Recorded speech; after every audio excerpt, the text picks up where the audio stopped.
বন্ধুরা, কেমন আছো তোমরা সবাই? আজকে এই পাতাটা দিয়ে একটা মাছের ঝোল বানাবো। তোমরা তো আশা করি এই পাতাটা সবাই চেনো। আমরা তো থানকুনি পাতা বলি, জানি না আর অন্য কোনো নাম আছে কি না। তো আজকে এই পাতাটা দিয়েই একটা পাতলা করে একটা মাছের ঝোল বানাবো। রোজ রোজ এত মশলাদার খাবার খেতে সবসময় ভালো লাগে না। এই সব পাতলা ঝোল কিন্তু আমাদের শরীরের জন্য ভীষণ ভালো। আর এই পাতাটা জানো তো, পেটের অনেক সমস্যার সমাধান করে। যদি পেটের কোনো প্রবলেম থাকে, পেট খারাপ থাকে, কোনো ডায়রিয়া থাকে, তাহলে কিন্তু এই পাতা দিয়ে ঝোল যদি বানিয়ে খাও তোমরা, ফ্রেশ মাছের ঝোল, তাহলে খুব উপকারী হয়।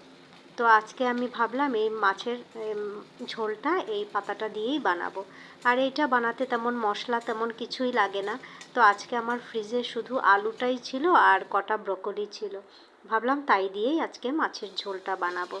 তো আমি এটা ভালো করে একদম ধুয়ে নিয়েছি, তারপর ভালো করে একটু আদা দিয়েছি, কাঁচা লঙ্কা দিয়েছি, দিয়ে ভালো করে একটা পেস্ট করে নিয়েছি, একদম পাতলা একটা পেস্ট করে নিয়েছি। তারপর ভালো করে আলু, ব্রকলি সবগুলো ভেজে নিয়েছি, তারপর ওপর থেকে পেস্টটা দিয়ে দিয়েছি। একদম কম মশলাতেই এটা হয়ে যায়, আর খেতেও তারপর খুব ভালো লাগে। যে কোনো মাছ দিয়েই এই ঝোলটা বানানো যায়। তো আজকে আমার কাছে একটু মাছের পেটিগুলো ছিল কটা, সেটা দিয়েই আজকে কটা মাছের ঝোল বানালাম। তো আশা করি তোমাদের ভালোই লাগবে, আর তোমরাও এইভাবে খেয়ে দেখবে। মাঝে মধ্যে কিন্তু এইসব পাতলা ঝোল আমাদের শরীরের জন্য খুবই ভালো। একটু কম তেল মশলা দিয়ে খাবার মাঝে মধ্যে খাবে, দেখবে শরীরের অনেক উপকারে আসবে।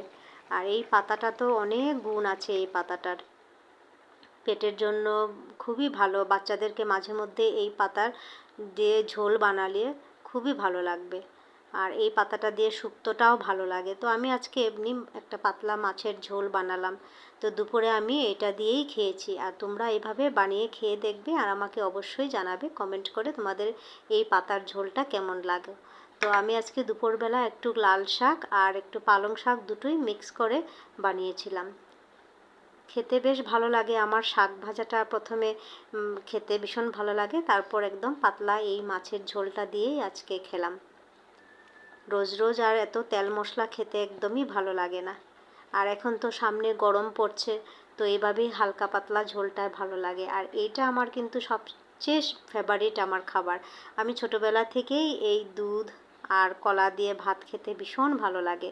একটু আমুল পাউডার নিয়ে আর কলা নিয়েছি, আর একটু ভাতটা নিয়ে লাস্টে একটু খেলে আমার মনে হয় পেটটা ভরে যায়, নাহলে আমার একদমই ভালো লাগে না। তো তোমাদের আজকে আমার এই কেমন খাবারের লাগলো জানাবে।